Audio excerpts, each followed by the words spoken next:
It is not me trying to plan out, how can I create some sort of product and I'm going to make millions of dollars when I sell it. That's not working for me. And in fact, I'm at this point, and I talked to Dr. Hulan earlier, and I said, I no longer am creating the experiences in my life. I am agreeing to the experiences in my life. That is a dramatic difference.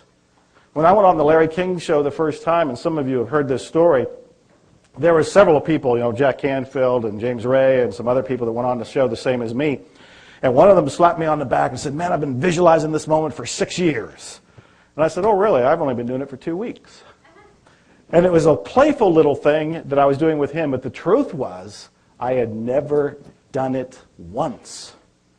I had never tried to go on Larry King. I have never tried to visualize being on Larry King. That was never, ever one of my intentions. It came by grace. All of these things that have been happening to me recently, and there have been some amazing ones. I opened for Donald Trump in Chicago. They had actually called me 3 times wanting me to go and play. And I told them no the first 2 times because the inspiration in that moment said, you know what, they're not offering you what you really can get. Just say no. Now on one level, in the back of my head, I'm thinking, this is really kind of crazy. I'm being asked to speak on the same stage before Donald Trump, and Joe Vitale is saying no? Who am I? But something in me just said, say no. Said no. They call a second time. They really want me. They offer more money, say I can speak less, and I don't have to sell anything on the stage. And I still said no, because something inside of me that felt like inspiration, that felt like it was coming from the whiteboard, said, no, that's not right. It's not, just don't settle. Just hang in there. They call a third time, and they say, we really want you to speak. We will pay you your full fee. You only have to speak for 30 minutes. We'll fly you and Narissa first class. We'll take care of all your expenses. You don't have to sell anything in the back of the room. Now will you do it? Yes. Yes.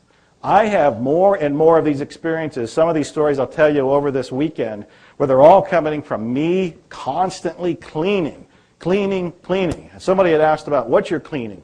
And I wanted to point out that it doesn't matter what your focus is when you're cleaning, because you don't know what's really going on under the surface with all the data. It is so unimaginably complicated with all of this software wiring of the mind, with all these beliefs, all of this data, that you can't go and say, I have this heart problem, or whatever the problem happens to be, Alzheimer's or anything, because of what happened to you when you were 5 years old. You can't consciously pinpoint it. So the only thing you're left with is this wide sweeping eraser where you're cleaning everything. Whatever shows up, you're cleaning. And in my world, before it even shows up, I'm cleaning. And in fact, Dr. Hulan, he did repeatedly, every week, Suzanne will tell you, he wanted the list of who was going to be here.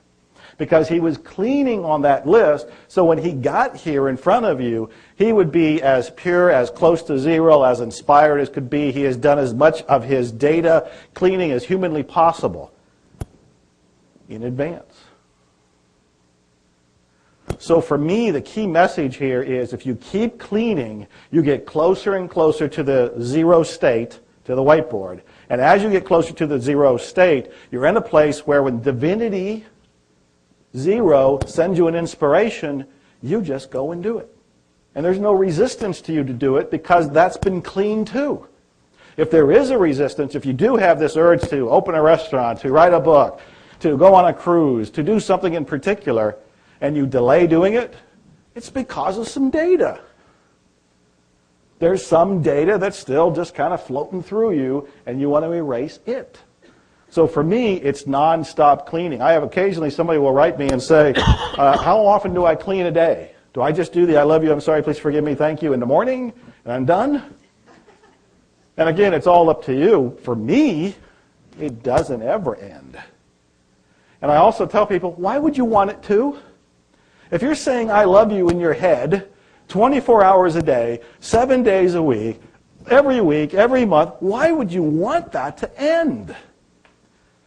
If we all were saying this, and again, I'm the only one that has to say this, he will constantly remind me of that, but if we're all saying this, can you imagine the kind of vibe that would be around the planet? Walking around where in the back of your head you're going, I love you? And I think it would be even better if we all walked up and said, I love you, I love you, I love you, I love you, I love you, and let everybody be concerned and curious and confused, and I love you, to everybody, just saying it out loud. I think that'd be a fun little experiment. We only have a few minutes before lunch, which is already set up for those who prepaid for it. Do you have a question or two that you can offer? He would love to have a question. he welcomes questions in this room, not over lunch, but he will over this room. Do you have a question or two? So I have a question. Oh, he's standing up with a question. Okay, right there, Craig.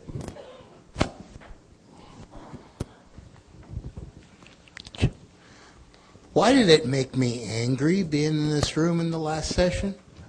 One more time, so they can hear it and clean it. I'm Jim. Yes. And I wondered, why was my reaction to the last section anger? I have no idea, but I hope somebody's cleaning. We know there's got to be data, but what data? Who knows? And who cares? Oh. Yeah.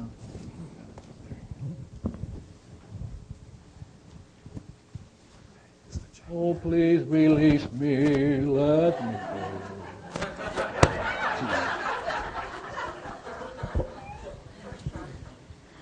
So a minute ago, Joe said, doesn't matter what the focus is as long as we're cleaning. Does there have to be a focus, or can we just be using it as a mantra? I love you, I forgive you, I'm sorry. That's sufficient. Okay, thank you. Yeah. See, what you have to know is I only show you the 15 million, but there are billions. The 15 million that is only per second. They drop down, more come up. But the data is ocean deep and mountain high. Yeah. I have somebody took the class, and in Dublin, no. I don't know where it was, Cork. And they sent me a picture of a monkey. And here's a picture of the monkey going like this. And it said, Tim realized with some horror that cleaning his way back to zero might take longer than he thought.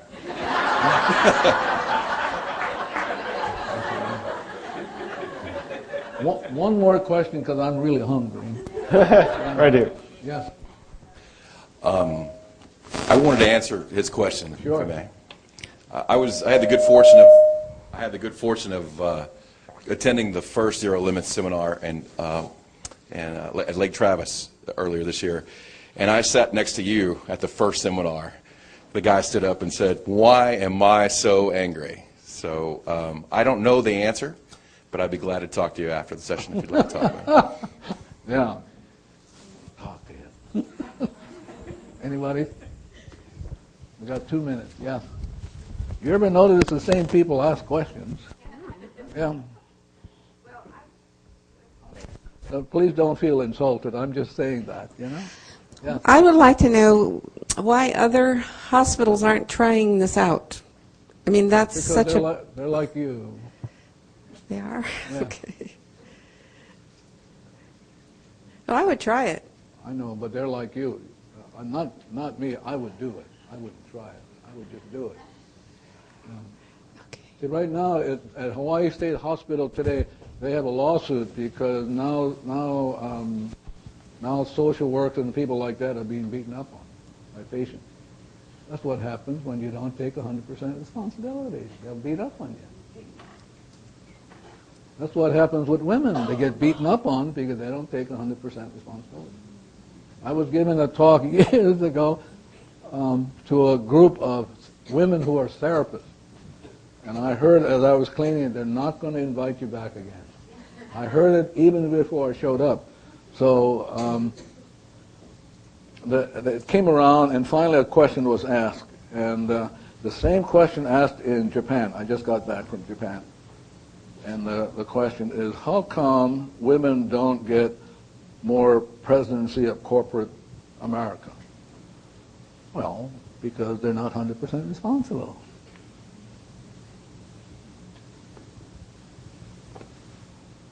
That's the bottom line. But if they were willing to clean up that stuff, they would run the country.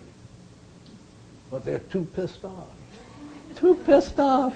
Yeah, you know, they have activists or like that, but it doesn't clean up the act. Doesn't clean it up. I had a nurse at Hawaii State Hospital. She was always ticked off. Oh, I mean, she'd come to work and the whole ward would just go crazy with her on the ward. So I just noticed that, and I said, oh, I just noticed that every time I'm present, everybody goes nuts. So I began to work on it and work on it and work. A year later, it all settled down, and she and I got to be good friends because I was willing to be 100% responsible. The ward settled down. She was fine. They promoted her to some training position. But see, somebody has to be responsible. And I'm going to read something, and then we'll take a break. I got this when I was in Germany doing a class there, and somebody gave it to me, and I would read it. This is about you folks. And there'll be a good time to go on a break. It's called, the thing is called, That's Not My Job. There was a story about 4 people named everybody, somebody, anybody, and nobody. There was an important job to be done, and everybody was sure that somebody would do it. Anybody could have done it, but nobody did it. Somebody got angry about that because it was everybody's job. Everybody thought that anybody could do it, but nobody realized that everybody wouldn't do it. It ended up that everybody blamed somebody when nobody did what anybody could have done. And I'm coming back. If the women are going to wait up on the guys, you got a long wait. So do your cleaning and take over. I mean, really, you can take over this country. But you bitch and moan and groan, and it just goes on over and over. So if you get a chance to eat strawberries today, it will help with depression. Really. Strawberries, it will help with cleaning up depression. Because that's the problem that women have. They just feel down and out because they never get a chance. But I'm saying to you, the best way to go is don't be bitchy. Just clean it up, and you'll be fine. Because if you're waiting up on,